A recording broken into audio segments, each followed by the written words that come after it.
Thank you. My subject is language acquisition, and I want to look at a history of a language acquisition as a kind of a tension between, on the one hand, theories that attribute language acquisition to nature and those that attribute it to nurture. So we've seen paradigm shifts over the years, and of course, if we go back within living memory, for many of us in the room, the quintessential theory of language acquisition, which was associated with nurture, was behaviorism, the kind of default setting, in a sense, for theories of psychology in the first half of the last century. Behaviorism, that we're totally environmentally determined and there's nothing in the brain at all, it's a blank slate. And of course, this was a view of language acquisition, a view of learning, which was turned upside down by Chomsky in 1957 or whenever it was, who introduced the idea, of course, that we're hardwired for language learning, and hardwired is a significant metaphor because it was about this time that interest in computer, the way that computers work, and the analogy with the brain and cognitive functions was the one that has sort of dominated ever since. But I want to look at a new kid on the block, which is a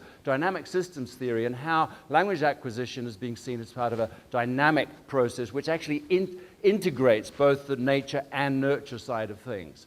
And dynamic systems theory basically sees the learning as being, or learning of languages, as being an interaction between the linguistic environment, the social environment, the cultural environment, and a dynamic process out of which language emerges. It's a kind of, if you like, an ecological model that sees language as growth, as determined in a sense by the environment, but an interaction with the learner and their needs to be able to express their own meanings.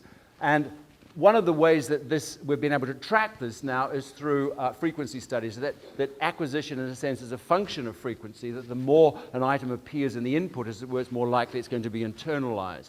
And we can track this, as I say, through corpus linguistics. There's a lot of interesting stuff. And the developmental orders are actually correlate very closely with frequency. And grammar itself is a form of frequency. It's the kind of sedimented effect of all the constructions that we're exposed to as we learn our first language in particular, that grammar really is, as I said, a correlate with frequency of the input. So in this sense, if you like to think of the process of second language acquisition as one which is essentially holistic. Holistic in two senses. It's holistic because we're picking up hollow phrases, as it were, whole chunks of language, and unpacking them mentally, and that becomes our emergent grammar. But holistic in the sense that it's a coupled system between the environment and the learner.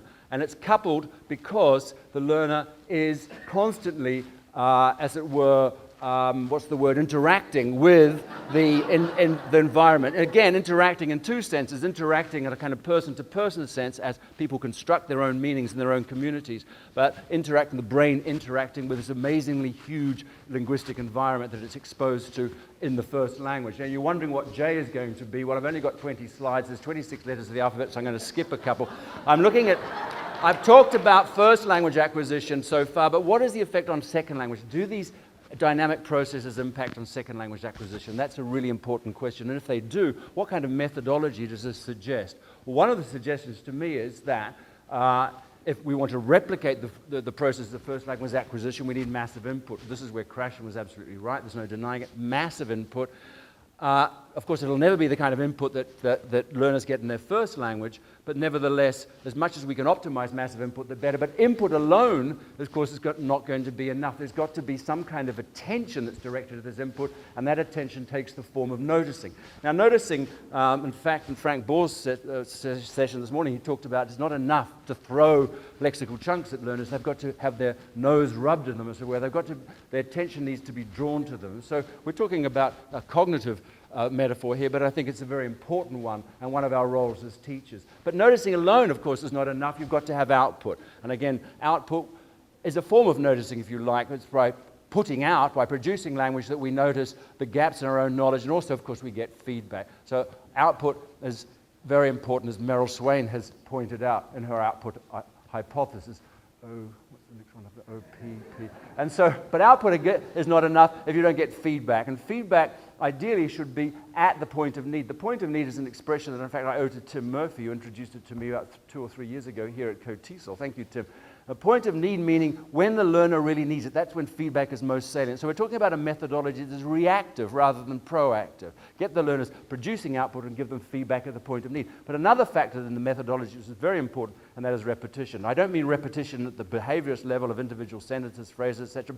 Repetition of whole tasks. The studies of how students improve as they repeat tasks with different interlocutors, etc., is really, really significant. And of course, the repetition, though, needs to have the support of the better other, the teacher in this case. And this is where, of course, the scaffolding metaphor from sociocultural learning comes in.